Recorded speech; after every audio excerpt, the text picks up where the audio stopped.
guys. Mamaya guys, babalikan natin sila mamaya guys doon sa kabilang kwarto. Makapag-umpisa na naman sila doon sa kabila.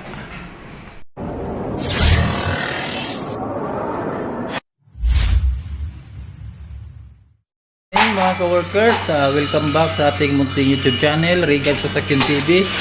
For today's video mga ka-workers, ipakita ko sa inyo yung design namin sa aming ceiling framing. Nakapag-umpisa na kaming lagay ng kanyang gypsum board at makikita nyo na mga ka-workers kung anong kabuuhan niya na kanyang design. Samahan nyo kami mga ka-workers, let's go! Mga ka-workers, ito na yung kanyang design. Ayan nilagyan na namin ng gypsum board yung kanyang gitna at saka yung kanyang drop ceiling dito sa kanyang gilid mga ka-workers. Ayan iniwan lang namin yung kanyang siroho para hindi mahirapan magkabit ng pipe yung ating electrician, para maabot niya pa yung pag kakabit niya ng kanyang piping sa kanyang electrical piping niya mga ka-workers. Ayan yan lang yung kabuuan niya, ganito lang yung kanyang design. Ayan naka drop ceiling siya ng 50 cm, tapos pataas siya ng 10 cm din. Yan, simple lang mga ka-workers, simple lang yung kanyang design. Ayan matatapos nila to ngayong araw na to mga ka-workers, pagkakabit ng kanyang gypsum board. Gypsum board yung kinakabit namin, hindi kami nagagamit ng ng kanyang smart board, hindi smart board ang ginagamit namin. Gypsum board lang ginagamit namin mga ka-workers. Ayan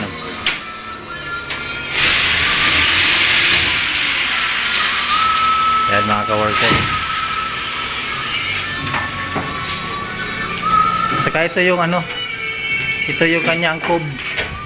Yan mga ka-workers, so yan yung kanyang curtain cover niya. Yan yung may nakikita nyo na plywood. Yan mga ka-workers, ayan yung kanyang kabuuhang design. May drop ceiling siya.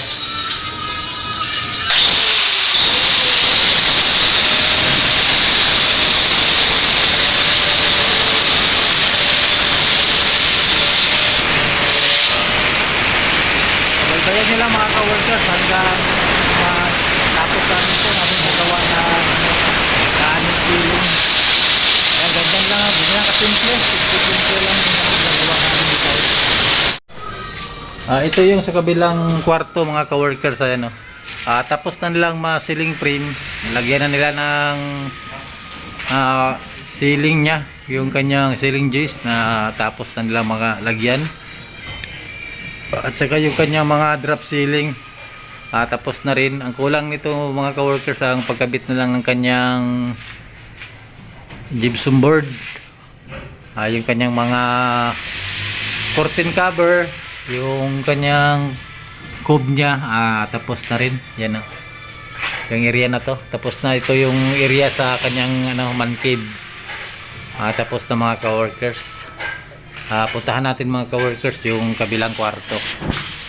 Dito tayo sa kanyang room 1, kasi yung kinabitan nila ng gypsum board, yun yung room 2. Dito tayo sa room 1.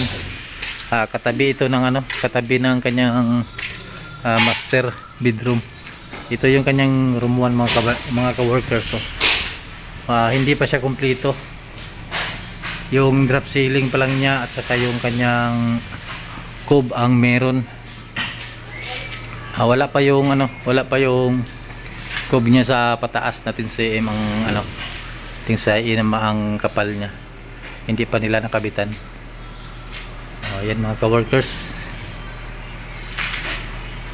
Ganito lang kasimple yung namin, yung ginagawa naming design. Pero meron din kaming sa ibang project, meron din kaming mga design na mabusisi masyado mga coworkers kasi mayroon ding kasi may in-hire sila na na designer. Dito wala na tong designer mga coworkers. Ang design na ito ay ito rin yung design sa kanilang lumang bahay. Dinala lang dito kasi gusto lang nilang ganun din daw ang gusto nilang simple lang ang kanilang alkuba or kanilang ceiling.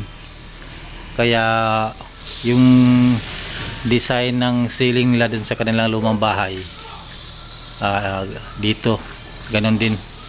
Dito in-apply din nila dito mga coworkers. Kasi itong bahay na to, ang kaibahan lang nito at saka yung sa luma, yung area lang malaki masyado ang area na tong bagong bahay nila. Pero yung postura ng kanilang bahay at saka yung mga design halos magkapareho.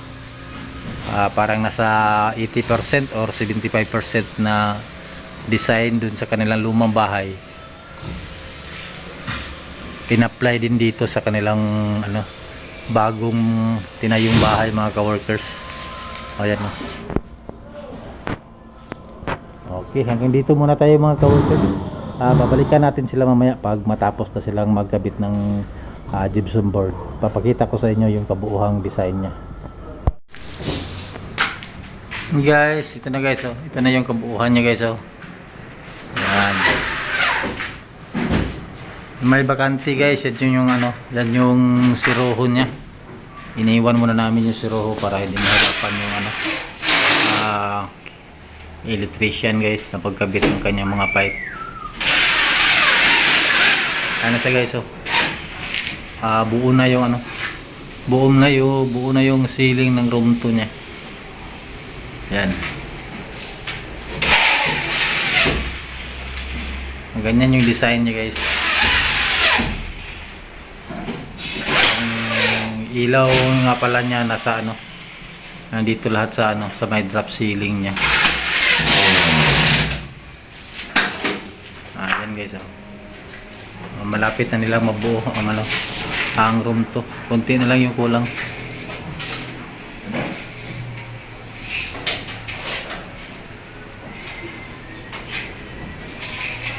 Yan guys, ganyan lang ganyan lang paggawa nila.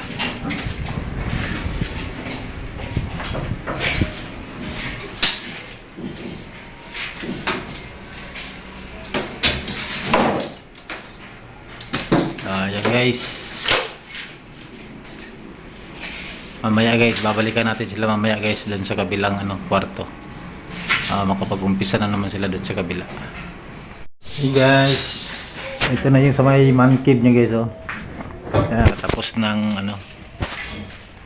na siya, may nalagyan na nila ng gypsum board. Yan yung nakita nyo may kulang, yan yung kanya siroho.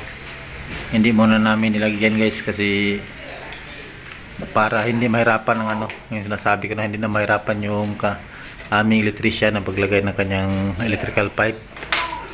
Yan guys oh. Kasi nagmamadali na yung may-ari na makita niya na yung kabuuhan ng design.